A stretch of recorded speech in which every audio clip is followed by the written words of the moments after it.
What if a good life isn't just about happiness or purpose, but also about the richness of the experience? This is Andrew Soren, and today on Meaningful Work Matters, I'm joined by Shige Oishi, professor of psychology at the University of Chicago, whose research has helped to redefine what it means to live and to work well. In this episode, we dive into Shige's groundbreaking concept of psychological richness. Alongside meaning and happiness, he thinks it's the missing ingredient to our well being portfolio. Shige shows how unexpected experiences, curiosity, and even some discomfort can add depth to our journeys. We explore how jobs that offer creativity, autonomy, and freedom can fill our cup, and how organizations can design roles and environments that encourage exploration and play. Chie also shares how the arts, storytelling, and even a good metaphor can enrich our perspectives. So join us for a thought provoking conversation that might make you excited to bring a little more dark chocolate into work.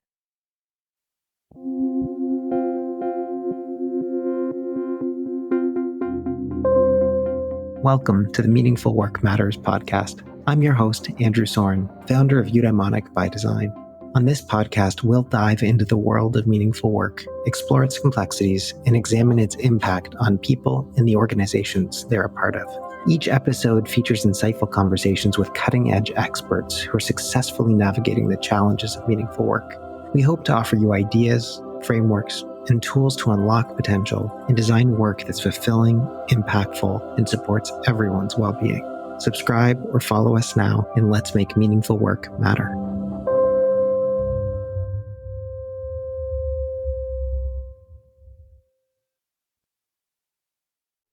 Shige Oishi, it is wonderful to have you on Meaningful Work Matters. I am such a huge fan of your work, and it is such an honor to be able to have this conversation with you, exploring one of my favorite constructs to have emerged over the last few years, the idea of psychological richness. Welcome.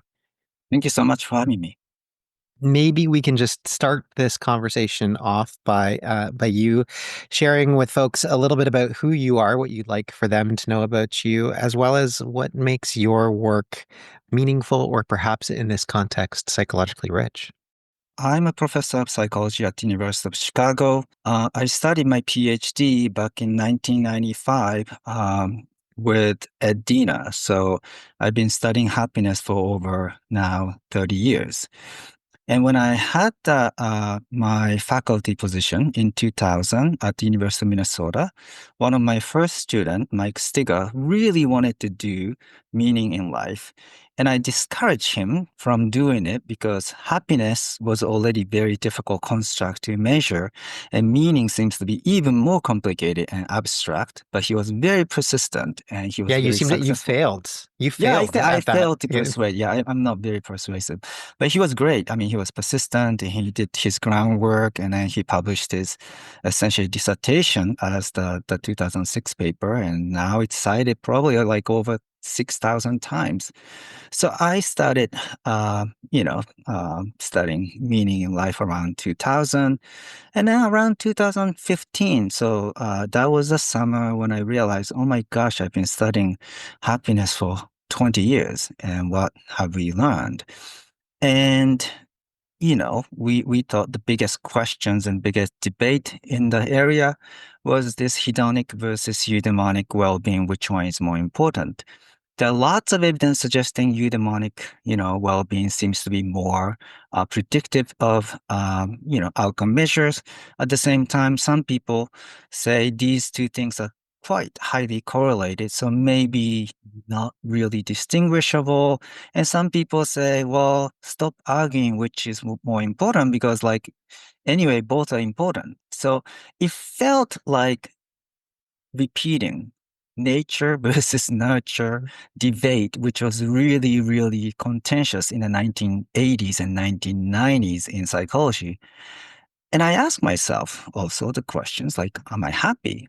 And my answer was yes, I'm happy with my life. I was full professor already at the time. My wife seems to love me and things like that. And, do I find my life to be meaningful? And my answer was yes, too, that, I've been teaching this huge class, Intro to Social Psychology. Initially, it was 150 students. It became 350 student class. And then eventually became 500 students. So students seems to love that class. And, at the time, my kids were still small and I play catches with them and, try to help them in terms of their baseball skills and things like that. So I felt my life was meaningful. But at the same time, when I asked the question of, do I feel like my life is full? Is this life complete? And my answer was no.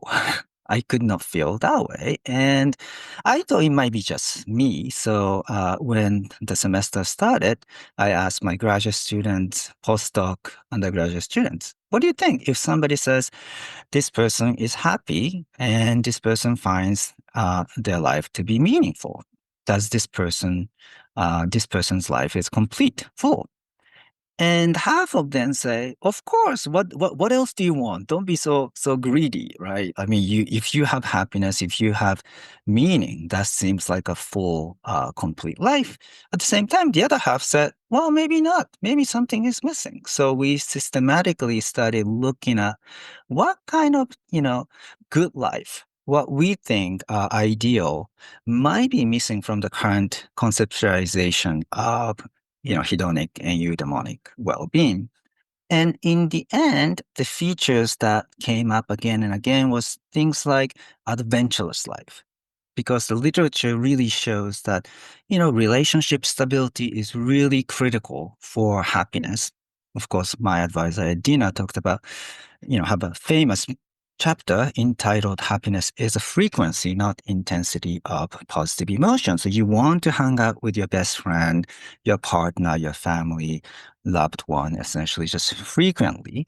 And that's a way to, maintain your happiness and enhance your happiness. And then the meaning was very similar. Like many people find their meanings in their relationships and raising children, taking care of other people, helping out others. So these are, of course, like very, very important factors. But at the same time, when you focus on this stable factor or commitment to one or two things, then it becomes very difficult to deviate from this focus and go beyond the comfort zone. So we wanted to capture some good life that that is not necessarily just happiness and meaning, but perhaps a little bit more exploratory, going beyond comfort zone. Maybe some challenges, difficulty here and there.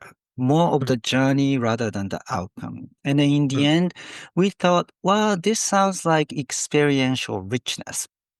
You're rich in terms of your life experiences, stories, but then we thought if we say experiential richness, then some people, like we talked about Brunei in The Elegance of Hedgehog, who is a concierge person and who is limited in their finance and so forth. So, but she has tremendously rich inner life through literature, through art, through films and things like that. So in the end, we came up with the label psychological richness, which seems to capture both sort of the first-hand experiences, but also sort of more subtle inner, interior experiences. mm. Thank you. Good setting the stage for this conversation. So we have kind of hedonic well-being, which is largely about pleasure. We have eudaimonic well-being, which many people just kind of reduce into a kind of sense of meaning and purpose. And now Mhm. we have this third perspective, which is psychological richness, which you're introducing. And in fact, those three dimensions, that's the name of a book that you've just released that's called Life in Three Dimensions, which if anybody is interested in these ideas, I highly encourage you go check out. It's fantastic. We'll, of course, link to it in our show notes.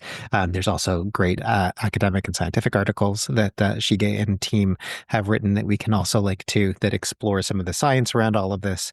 But from the book, there's a metaphor that you use pretty early on to be able to describe this psychological richness, which really resonated with me, which was just the way that one thinks about chocolate. So maybe you can help us Right. unpack Sure, what sure. psychological richness is by talking about chocolate. Sure. I think that the happiness comes from the pleasantness and sense of familiarity. So we have great expectations about the chocolate, right? So, you know, everyday chocolates like you eat and Halloweens and so forth. Like it's pleasurable. It gives you great sense of joy and happiness. But at the same time, that experience is pretty singular, right? It's all sweet. Mm. I I cannot really afford the dark chocolate that much, but occasionally, right, when somebody serve expensive European dark chocolate, you realize, oh, this is not sweet. This is much bitter. Sometimes it's salty. Sometimes it's like there's just different kinds of flavor and sensations. And so that's a little bit closer to psychological richness because Mm. it is something about unexpectedness, something about the diversity of experiences instead of sweet, just singular emotions and experience. This one just has a temporal changes. Initially, it's a little bit bitter than expected, and then becomes sweet, and then oh wait a minute, there's a salt as well, and then what is this? Some like iron? What's that? Right? These curiosity, wonder. So that really riches experiences. So I think that's the metaphor for real life. I mean, some events are so wonderful and pleasant, just going to Disney, land or Disney World or something like that, right? It's a very pleasant experience. Maybe I don't do this, but all inclusive like luxury, vacations, right? Like you just show up and then they have a plan to entertain you and then you just relax and sit back and then just essentially have maximum of pleasure and minimum of displeasure and uncomfort and discomfort. On the other hand, my trips tend to be like a random backpack trips where like I don't have any hotel reservations and then just you get there and try to find some accommodations and so forth, which is sometimes great, but a lot of time it's not great. But some people say this is a type two fun. That is that it's not fun when you're experiencing, but later Mm. on you can talk about it and Mm. very interesting, unusual experiences. So I think that the psychological rich vacation, for instance, is more like the dark chocolate, whereas the luxury, all-inclusive vacation might be a little bit more like the typical sweet chocolate. Thank you. Based on some of the research that you and your colleagues have been doing over the last few years, why should we care about psychological richness? Mhm. That's a great question. So happiness had exactly the same problem, right? Like people want to be happy, but are there any benefits to be happy? And then Edina, Laura King, and Sonia Lyubomirsky have wonderful meta-analysis showing that there are lots of positive outcomes, such as citizenship behaviors in the workplace. They're healthier. They tend to make more money. Your bosses and colleagues tend to like you. Similarly, the meaning, same question was asked, and essentially there are many benefits like that. So the same question is a very fair question. Are there any benefit for being or pursuing psychological richness? So this research, our research is still very early stage. And I remind you that the Ed Dina's first happiness paper was published in 1984. And this meta-analysis about the outcome came about 20 years later, 2005. So I think it will take another 20 years or so to really document whether there is actually a very, very important desirable outcome. But we already have gathered some preliminary evidence. For instance, we can ask this question. What kind of students are taking tough classes, challenging classes, as opposed to easy A classes? Happy people do that? Those people who lead a meaningful life do that? Or psychologically rich people? And among college students, we have evidence that again and again, it's uh, those students who pursue and who are leading psychological rich life are the ones who actually take these challenging classes for the sake of learning. So if the important outcome is sort of the maximization of learning as opposed to maximization of your positive outcome or grades, then I think the psychological richness seems to have one positive outcome. another study we did was, I think in general, people think curiosity is a good thing. We should lead the intellectually curious life because in the end, who will be a wise person? Wisdom is, I think, a prize. And at the end of the life, who will have it? And essentially those people who are curious and learned a lot about different kinds of way of life and so forth tend to become a wise person. All right. So we did some experiments where we manipulate having people write about why is it so important to be happy? What's so awful about not being happy? Versus why meaning in life is so important. And also afterward, we ask, what's so awful about not having meaning in life? And then the third condition was, why is it so important to have psychologically rich, interesting life? Right? And then we ask, what's so awful about it? Okay. And then there was an additional control where they just wrote about the typical day. Then we give this behavioral task where we measure curiosity. This task was developed by other cognitive psychologists, by the way. So questions, there are 15 questions like this. Who was the only US president who had patent? Option is you can skip if you're not interested in, you can go to the next question. If you know already the answer, you can just hit the I know the answer. And then if you're curious, you can hit the wait button. But that comes with the cost. It has 10 seconds to 30 seconds wait, randomized. Really annoying. It goes 10, 9, you know. So when you do 15 questions like this, right, behaviorally, actually curious people are willing to wait. Whereas those who are not intellectually curious just skip, skip, skip, skip, skip. And this is random assignment. Essentially, 47 to 49% of them, of the trial, happiness, meaning, and control condition, they wait. Okay. On the other hand, in the psych-rich condition, the percentage goes up to 57%. So just purely randomly assigning people to think about what's the benefit of psychological rich life? What's so awful about not having it? As opposed to happiness or meaning or typical day, increased people's curiosity.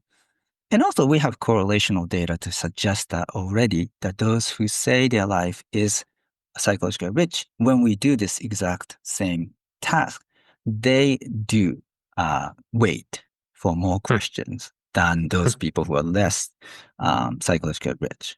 And happiness slightly negatively correlated, and the meaning is not correlated there.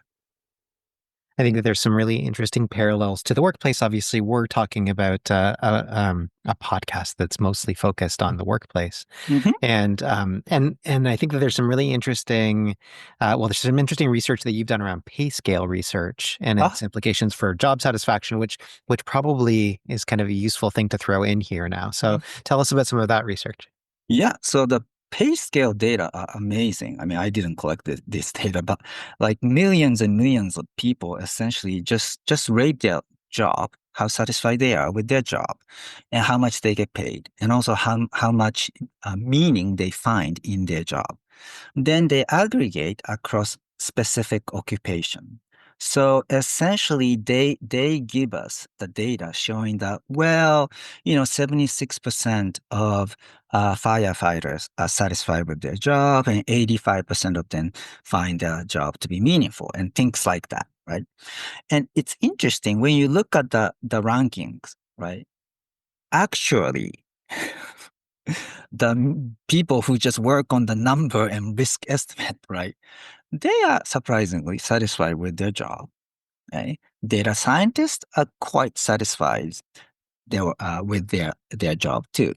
On the other hand, social workers, police officers, so those people, teachers, they are not satisfied with their job that much. But what's interesting is when you look at the meaning they find, the degree to which they find their job to be meaningful, complete reverse occur. So the people who who do actually or data science, they say no, their jobs are not that meaningful. On the other hand, teachers, police officers, social workers, of course, they say very, very meaningful. So when you evaluate your job, right, then you can evaluate in two dimensions. One, how much happiness do you get? Or how much meaning do you get? And if you want to maximize happiness, or in this case, job satisfaction, then the number one predictor was essentially salary. When you get paid well, I think get paid well to the type of job you do, then I think you can be quite satisfied. At the same time, when you look at the meaning, the pay doesn't predict their meaning that much. So that is really important, right? I mean, we all know that if you want to make a difference in the world, you do something like teacher or like police officers or social workers. Essentially, you're just helping others, right? That's the occupation that maximizes meaning in life. But then, interesting thing is that you can look at the writer, editor, art director, and I was really surprised that they are low on both job satisfaction and meaning. And in terms of job satisfaction, essentially, artists or art director, editors, and writers, their job satisfaction is as low as somebody who works in funeral home. Okay. But but funeral people have a tremendous sense of meaning, right? Because they are helping these people who are mourning, right, reduce their pain. So if there are only two dimensions, then you might say, oh, you're editor, you're not satisfied with your job, you're not finding meaning in your job. Maybe you should consider switching to the funeral home, director or something like that, right? But we wouldn't. We wouldn't, of course. The reason I think is that these people have tremendous amount of freedom, tremendous sense of creativity, self-expression in their day-to-day job. Just that the pay scale hasn't really measured how interesting they find in their job to be, or how creative can you be in your job.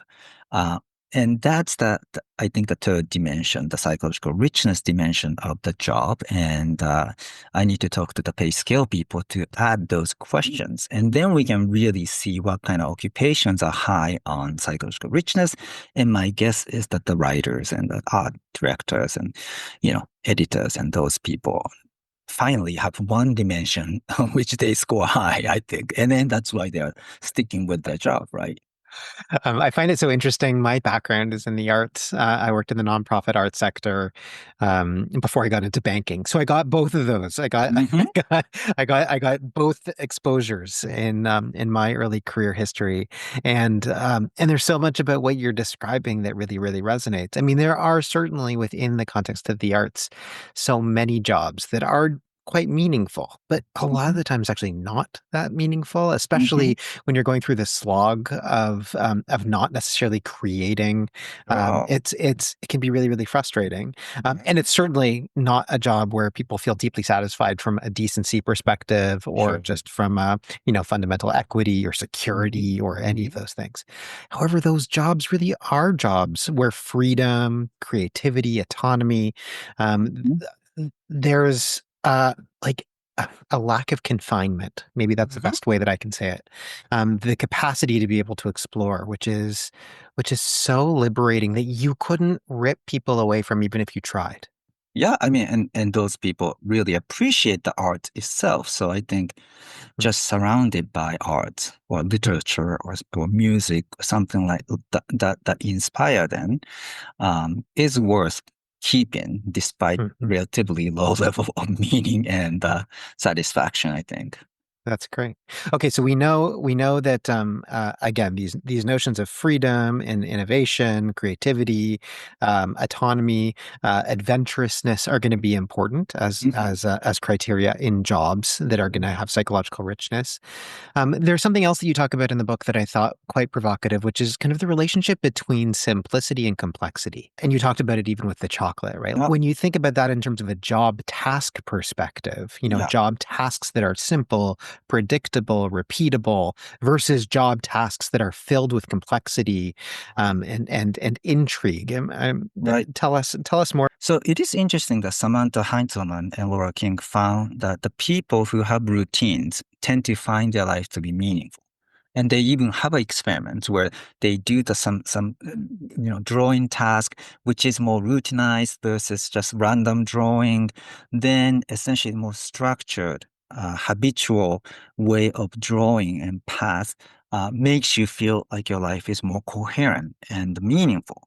So obviously, even the simple task, if it becomes sort of the good way, rhythmic, and good routines, then I think it gives you a sense of meaning, so that's fine. But at the same time, many jobs are so simple that repetition really ruins, right? Like immediately you get bored, and boredom is really really terrible on all three dimensions of life. So in our study, in our experiments, we manipulated the specialization. So some jobs are very, very specialized. Other jobs are not so specialized. So, I ask University of Virginia students, just imagine, like you got this ideal job you wanted to get in this big consulting firm, right? And then they're like, okay, great. I like to imagine that, right? But in this firm, you are specialized and you are working in a large, team, and then you are essentially executing the same kind of task every day. Okay. What kind of life do you think you are leading every day? The other condition, we say, okay, exactly the same thing. Ideal job, you got a job in a big consulting firm. But this job requires you to be a little bit of the generalist. You have to do a lot of things on this project. You're sort of on your own on this project. Okay. And as a generalist, what kind of, day and life you think you're leading? So we do that. And then we ask, how happy do you think, with your life, meaningful and psychologically rich? And then interestingly, the specialized people say, oh, I think I'll be happy, in a part of the big team. Meaning was no different. But in terms of psychological richness, generalists say, yeah, my life would be a lot more interesting, less cliche, less boredom, more psychological richness. Not only that, in the subsequent study, after this imagine specialist versus imagine generalist task, we also gave this behavioral curiosity task. Exactly same result happened. Essentially, when they think about themselves as a generalist, they're more curious. On the other hand, when they think about themselves as a specialist, they lose their curiosity. And I think this is really true. When you have to be specialized, you have to really know what is relevant and what is irrelevant. And Mhm. your job is essentially paying attention to the relevant information and ignore irrelevant information. On the other hand, if you're a generalist, you never really know what could become important and relevant, right? That's why I think people are more open and more curious and more exploratory in the mind and motivation. So it is interesting. It's very difficult to change job descriptions, right? What you do. But I think even if your job is extremely specialized, I think you can essentially try to just tweak your routine a little bit, deviate, from your routine. Even the commute, you can just change it a little bit less efficient way. Maybe stop at some galleries, Goodwill stores, or if you're taking train, just get off at the one station before and then explore the station you never explore. So I think there are ways to enrich your life, even if your job itself is very repetitive and specialized. And my case, when I have to give a lecture in a different building, after writing this book, I decided to just take a different route every day, and then you discover something new a little bit. So, I mean, these are the little things that you can do. Although in Sure. general, it is very difficult to, you know, go beyond the task you're given day Sure, to of day. course. I mean, as I'm listening to you describe some of these criteria, what makes for a psychologically rich work experience or what might create a psychologically rich work experience, one of the things I think a lot about in this generalist mentality is a big drive, I would say, over the last 10, 15 years in big organizations, especially to move away from deeply specialized teams into what are described as more agile Mm. teams. Mhm. These kind of teams of generalists who come together to tackle problems and Mhm. all come with different perspectives and are being kind of dropped into a specific context for 2 or 3 week sprints where they're kind of really working hard on something and then kind of step away. This is also a way that a lot of engineering teams operate. And it feels like this seems like a way of thinking about work that is much more psychologically rich. Yeah, and also probably more creative as well. That you just try to think about it just beyond, routine sort of way of thinking. hmm It also makes me think that just the work of being an entrepreneur or potentially an Sure. intrapreneur in an organization, Hmm. those people are likely going to be seeking more psychological richness, or at least be in a context where they'll find more psychological richness. Hmm. And if you have a podcast, Yes. This is a different way of going and doing some backpacking around the world, I got to yeah, say. yeah. It makes me wonder, should we be trying to assess people's propensity to psychological richness as we think about different roles that we have in organizations? I think it's a good idea, and I think they already do. I mean, they give a lot of personality, inventories in the organizations, and so probably they know that who is open to experiences and who is not so open to new experiences. And psychological richness is best predicted by openness to experiences. So certainly if you have somebody who are open, then I think they are much more likely to enjoy the generalist type, job. Whereas those people who are low in openness to experiences, probably they want to get trained in the specialized area and they don't want to do it too much beyond that. So there are some individual differences in terms of who likes to explore and go beyond sort of the professional boundaries and who is not really interested in going too beyond. And they could be very good in both ways. So just organization needs both type of people who's willing to go do different things and learn something new. And in general, of course, everybody should learn something new, but if you don't like it, then maybe you can find some very very skilled specialized area. Do you think that there's downsides of having too much psychological richness?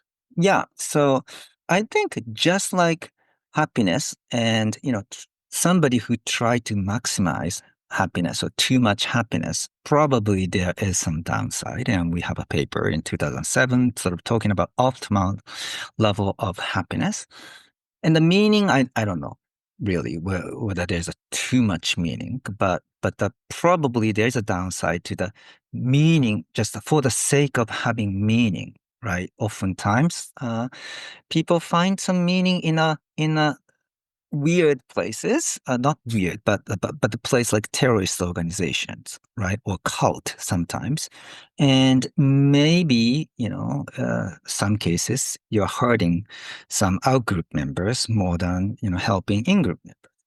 Likewise, I think the psychological richness maybe there's a such thing as too much richness, and if you think about environments that are really, really rich, right? I mean, here we're talking about novelty and stimulations and things like that. I love art, so I love going to, metropolitan museums in New York City and in place like that. But frankly, right, Met is just overwhelming, right? I mean, just so much stuff. So I learned that it was for me just too much richness experience there that after 30 minutes of just going through the ancient Greek and Roman area, I was just, depleted. I had to just sort of, go to cafeteria, sit down, and just recharge.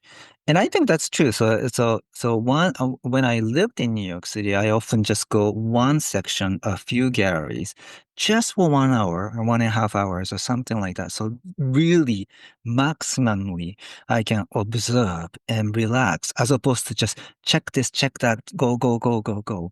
I think there is a such thing as psychological too much richness. Mm. But at the same time, I have to say that we tend to have this familiarity bias that it we tend not to explore, right? So Mm. many studies show how conservative we are in terms of the mindset of exploration. We just like explore a little bit and then just say, okay, this was enough. So I think we have to be aware that our tendency is a little bit too conservative. So we should just try to push ourselves to go out and do more things. At the same time, some environment is a little bit too much. When I've heard you present in the past about psychological richness, you've used the example of Anthony Bourdain Hmm. as an example of somebody Yeah. who made it his mission in life, Yeah. to pursue, Yeah. right, the tastes unknown, right, like Right. to really do that. And of course, Anthony Bourdain is somebody who died by suicide.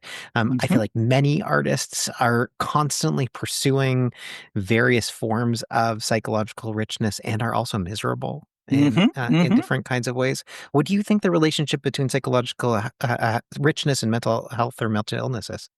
Yeah. So I think that there are people where, like Anthony Bourdain at the end, I think he might thought that his life is psychologically rich, but at the same time, I think he couldn't find the meaning or coherence, or Mm. he didn't feel that his experiences was probably adding up.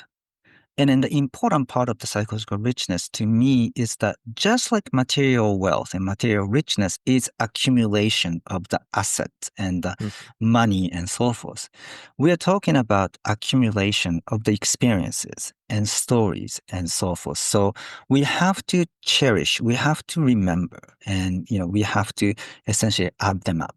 And unless you feel like these experiences are adding up, I think you do not feel the sense of richness. And some of the artists and also some of the like sensation seekers, essentially, they go out around the world, experience a lot of things. But what's happening to them is that essentially they don't stop and reflect upon what they did Mm. enough. Therefore, essentially, instead of just experience, but after a week or so, they go back to the bottom line, like essentially the baseline, therefore, or even deprivation. So they have to get back to the stimulated sensation, area to experience something new. Mhm. So I think that is the problem with the mental health issue that um, even if you're experiencing a lot of new things, unless you're accumulating, psychologically speaking, you don't feel well. So that's the very, very subjective part of the entire good life, right? Mhm. The happiness, meaning, also, right? I mean, one of the economists I admire most, essentially same thing, ended his life. And it was so puzzling to many of us because he was so successful professionally. He was clearly loved by family and colleagues and students and so forth. But the subjectively, something was missing, right? Something wasn't adding up. Something wasn't, he didn't see a clear point of his contribution the way he envisioned, perhaps.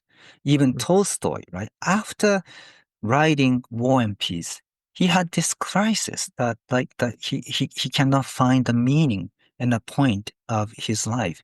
So some of the mental health issue becomes very subjective evaluation of what you have accomplished, right? And to some extent, I think you have to feel good about what you have done. And natural disaster, it's terrible, difficult. For some people, it's just horrendous experiences that essentially just prompt them to end their lives. At the same time, majority of us survive natural disasters stronger and feel like we grew out of that experience. So these are, I think, all very subjective personal issues that for some people they can find and then make sense of the experience. And then they add up to the meaningfulness or richness or the happiness. But for some, it is very difficult to process the experience, to see this from the positive, end. And when you cannot see it positively, then it's not a good life, no matter how diverse and from the third person perspective, admirable, life is. I'll go back to the title of your book in terms of, a life in three dimensions. I guess what I hear you articulating is it's probably not good enough to just be, you know, high on just one of any of those three things, but a genuinely good life is a life where there's psychological richness. There's also meaning in that psychological richness, and you feel good, ideally, while you're doing those things. That Hmm. that combination is the thing to aim for, not just one. Yeah, definitely. I mean, my motivation to write this book was that there are a lot of people who don't find their life to be meaningful or happy. Still, they have a chance for at least the psychological richness dimension. But at the same time, even if you're happy, even if you find your life to be meaningful, I think that the richness can even help your life to be fuller, Mhm. because these are not mutually exclusive. And, Oliver Sacks. I mean, he was depressed during the college, so clearly he wasn't happy. But then he experienced a lot of different things, and then in the end, he found, love of his life. So he became happy in the end. He always, I think, found his work to be meaningful, and he touched so many people's lives through his books and speaking, and of course, as a medical doctor, treating, patients and families. So he probably had the tremendous sense of meaning in life, but different phase of life. And then throughout his life, I think he had tremendous adventure and psychological richness. So I think at the end, he had all three dimensions. But when you look at his college days, probably he wasn't particularly happy. He didn't find meaningful. He wasn't exploring much either. So he wasn't high on any dimension either. So I think, these things, you can accumulate happiness, you can accumulate meaning, you can accumulate richness in a different life stage and phase and so forth.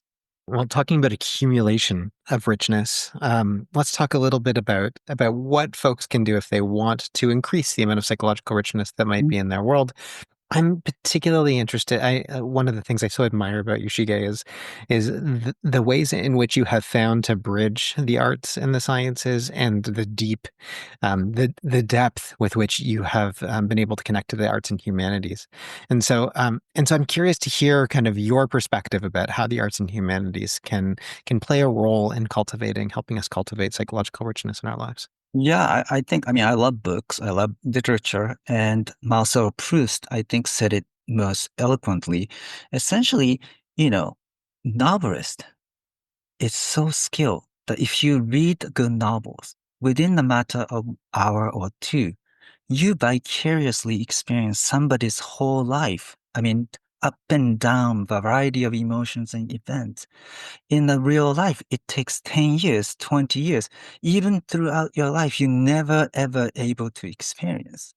So the beauty of literature or film and documentaries and art is that you can really, really vicariously experience somebody's life, and you can really feel intense emotions, and you can really add the texture to your life. So I think that even if you're not a big traveler doing a lot of things out there, I mean, you can really, really enrich your life through literatures and art and some perspective that you'd never seen before, you never had before. I mean, those are the moments of discovery and I think the great joy to me. So to me, just if you already like books, that's great. You're already leading probably psychologically rich life. And if you are a more of the the timid person, then sometimes, when your friends or family suggest some exotic vacations or travel, you should be agreeable and then say, okay, maybe I try, right? Just do it. Sometimes all you have to do is just say yes, okay, let's try. And even if the experience was horrible, at least you have interesting, stories to tell. Let's translate that a little bit into a work environment. So for folks Mhm, who want to try to think about how they might job craft their way mhm. into a bit more psychological richness, we can do a little bit of back and forth brainstorming. So the first thing that I would think of is a stretch assignment or a growth opportunity at work Mhm. would be an amazing way of being able to cultivate a psychological rich experience. Do something you don't necessarily know how to do. Force yourself Oh, yeah. into jumping into a little bit Yep. of the unknown. What Say else? yes to the assignment That's right. that you don't Yes, to you this may not want to do. I think richness and at work we're so, scheduled, right? Very much highly scheduled. So I think the playfulness sometimes really is important, and mhm, we just are so serious, that we forget to be playful. And Eric Erickson said it right that we need to take vacation from our social and economic realities once in a while. And we mhm. should live in the fantasy world, somewhere between reality and fantasy world. So I think we have to be like our dog chasing the tennis ball or a 5 years old kid, just sometimes at work too, just try to take take a break and then think about what kind of fun you can make out of this project. Instead of you have to do this, you get to do this, and then just be playful, be spontaneous, and sometimes you learn something new and discover something new, and then you really grow. And yeah, I think that's sort of the mindset that yes, efficiency and productivity is very important, but at the same time, we shouldn't be obsessed with it. I love the idea of bringing more playfulness into work. And it also just makes me think there's so many different ways in which you can do that. You have a presentation to give. How could you give that presentation Yeah, in a different way than you've ever exactly. thought about doing? Exactly. You've got a Exactly. task that you can do. How can you try that task Mhm. in a different way, in a more playful way? Yeah, How could you gamify something? How could you have fun with it? right, right. Exactly. I think people will love you if you do that. It also makes me like going back to the storytelling aspect of it and the power of novels and the power of films and the power of art to tell Mhm, stories.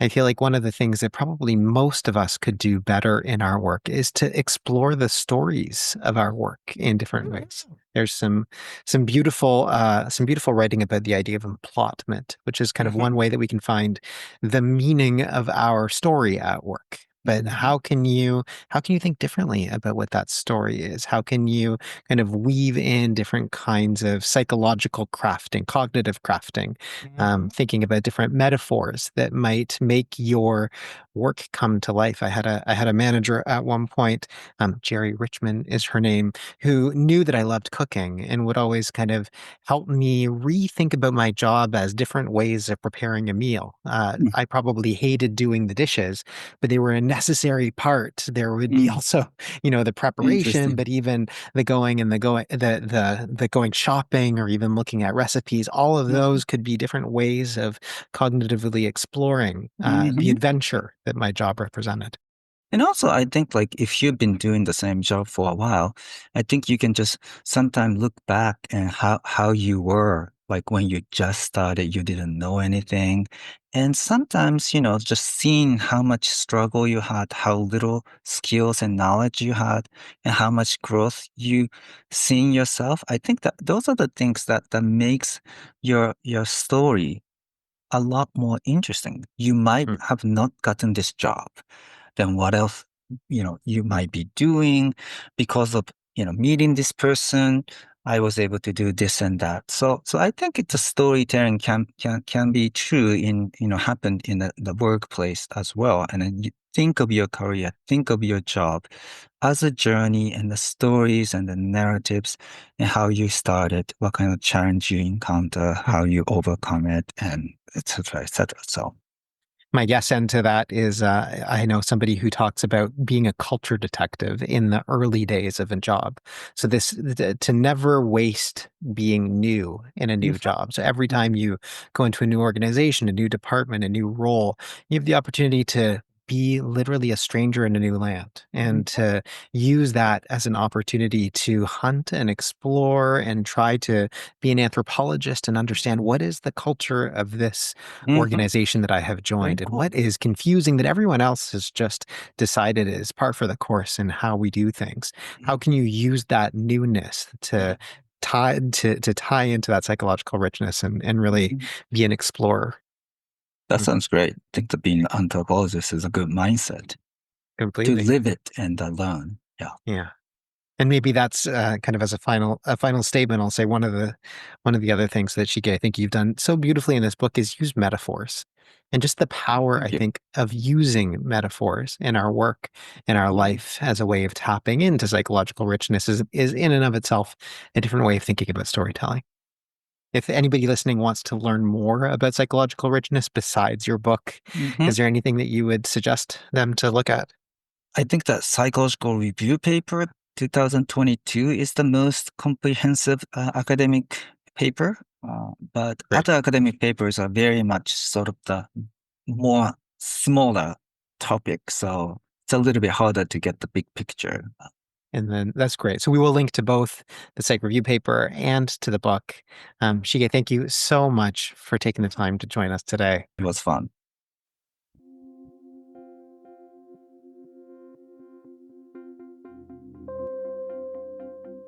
Thank you for joining us for another episode of Meaningful Work Matters. If you haven't already done so, be sure to subscribe to our podcast on your favorite platform. And if this episode resonated with you, please take a moment to leave us a review. Your feedback helps us make this podcast better and reach more listeners.